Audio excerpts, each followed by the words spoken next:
বিবাহ বহির্ভূত সম্পর্কের জেরে এক যুবককে খুনের অভিযোগ ঘিরে চাঞ্চল্য ছড়িয়েছে নদিয়ার ভারত বাংলাদেশ সীমান্তবর্তী বানপুর এলাকায়। মৃতের নাম প্রদীপ দুর্লভ, বয়স ৩৫ বছর। গতকাল মঙ্গলবার রাতে কৃষ্ণগঞ্জ থানার গেদে মোড় সংলগ্ন এলাকায় এই ঘটনাটি ঘটেছে। স্থানীয় সূত্রে জানা গেছে, এক মহিলার সঙ্গে প্রদীপের বিবাহ বহির্ভূত সম্পর্ক ছিল বলে অভিযোগ। সেই সম্পর্কের জেরেই নাকি ওই মহিলার স্বামী তথা পাড়ার এই যুবক জয়ন্ত পালের সঙ্গে প্রদীপের বচসা হয়। গতকাল রাত 10টা নাগাদ বাড়িতে খাওয়া দাওয়া সেরে জয়ন্তর বাড়িতে গিয়েছিলেন প্রদীপ। সেখানে তাকে বোঝানোর চেষ্টা করেন, কিন্তু জয়ন্ত নাকি আচমকায় ধারালো হাসুয়া দিয়ে প্রদীপের ওপর হামলা চালায়। পালানোর চেষ্টা করলে তার গলায় ফের কোপ মারা হয়। ঘটনায় তাকে বাঁচাতে গিয়ে আরও এক যুবক আহত হন। চিৎকার শুনে স্থানীয়রা দুজনকে উদ্ধার করে কৃষ্ণগঞ্জ গ্রামীণ হাসপাতালে নিয়ে গেলে চিকিৎসক প্রদীপকে মৃত বলে ঘোষণা করেন। আহত যুবককে প্রাথমিক চিকিৎসার পর ছেড়ে দেওয়া হয়। ঘটনার পর থেকে অভিযুক্ত জয়ন্ত পাল পলাতক। অভিযুক্তের খোঁজে তল্লাশি চালানোর পাশাপাশি ঘটনা তদন্ত শুরু করেছে পুলিশ। 12টা নাগাদ আমি চিল্লামিল্লি শুনে বাইরে আসি, এসে দেখছি দুজনের রক্তাক্ত অবস্থায় আসছে দৌড়তে দৌড়তে। জয়ন্ত আর প্রদীপ। জয়ন্ত আগে আছে, প্রদীপ পিছনে আছে। তারপরে এই জায়গাটাই করে এসে জয়ন্ত দাঁড়িয়ে প্রদীপের ঘুরে গলায় কোপ মেরেছে। আমি আবার ওকে ধরতে গিয়ে আমার এই জায়গায় কেটে গেছে। কে মারলো? জয়ন্ত। তোমার এখানে মারলো? হ্যাঁ। কোথায় কোথায় কোপ খেয়েছে প্রদীপ? প্রদীপ গলায় খেয়েছে, আর এইখানে একটা চিহ্ন পেয়েছে, আর তাছাড়া দেখিনি। তারপরে তোমরা কি করলে? তারপরে আমরা হাসপাতালে নিয়ে গিয়েছিলাম, হাসপাতালে নিয়ে ডাক্তার মৃত ঘোষণা করলো। তো কি দিয়ে মেরেছে? হেসো দিয়ে। কি কারণে প্রদীপকে হেসোর কোপ খেতে হলো? তার বাড়ি প্রবলেম ছিল। তার স্ত্রী উনার জয়ন্ত পালের সাথে কোনো একটা সম্পর্কে ছিল।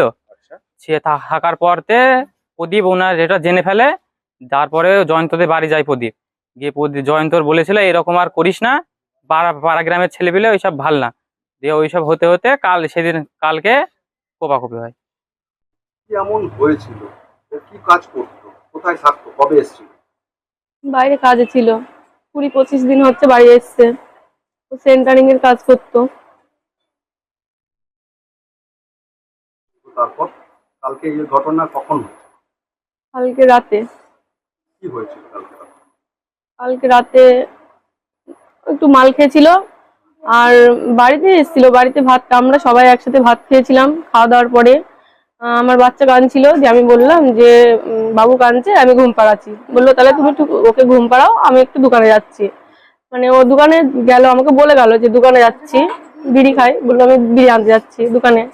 আমি বললাম তাহলে যাও, তাড়াতাড়ি চলে আসবা। বললো ঠিক আছে, আমি চলে আসবো। যাওয়ার পরে মানে গেছিল, গিয়ে বাড়ি এসছে, আর আমি ঘুমিয়ে গেছিলাম। বাচ্চার ঘুম পাড়াতে গিয়ে আমি ঘুমিয়ে গেছিলাম।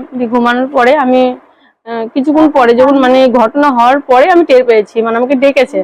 আমি ঘুমিয়ে আছি, বাচ্চা নিয়ে ঘুমিয়ে আছি। আমার শাশুড়ি শ্বশুর সবাই ছিল বাড়িতে, ও ছিল না বাড়িতে, পাড়ায় ছিল, দোকানে গিয়েছিল।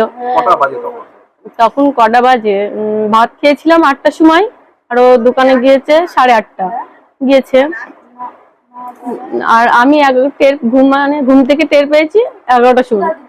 মানে তারপরে ঘুম থেকে উঠলাম, উঠে আমার শাশুড়ি মানে মাকে বললাম যে কি হয়েছে, আমাকে ডেকেছে। বললাম কি হয়েছে?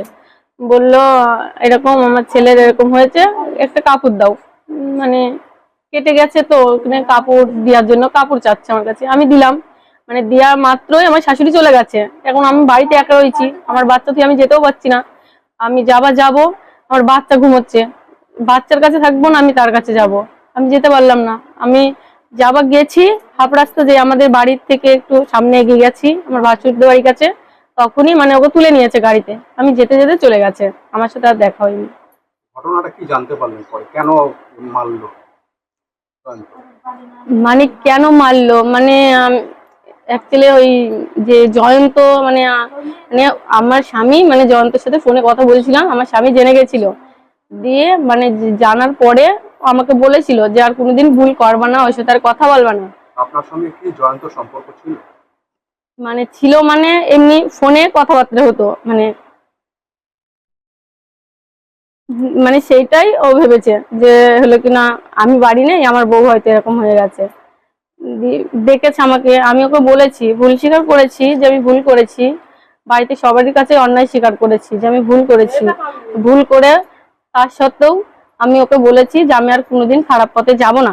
আমি বলেছি তুমি যদি নাও বিশ্বাস করো, তুমি বলো তোমাকে কোথায় বিশ্বাস মানে তুমি কোথায় নিয়ে গেলে আমাকে বিশ্বাস করবে, আমি সেখানেই যাব। তাই বলেছি, ও যেখানে যেতে বলেছে আমি সেখানেই গিয়েছি, তাই করেছি।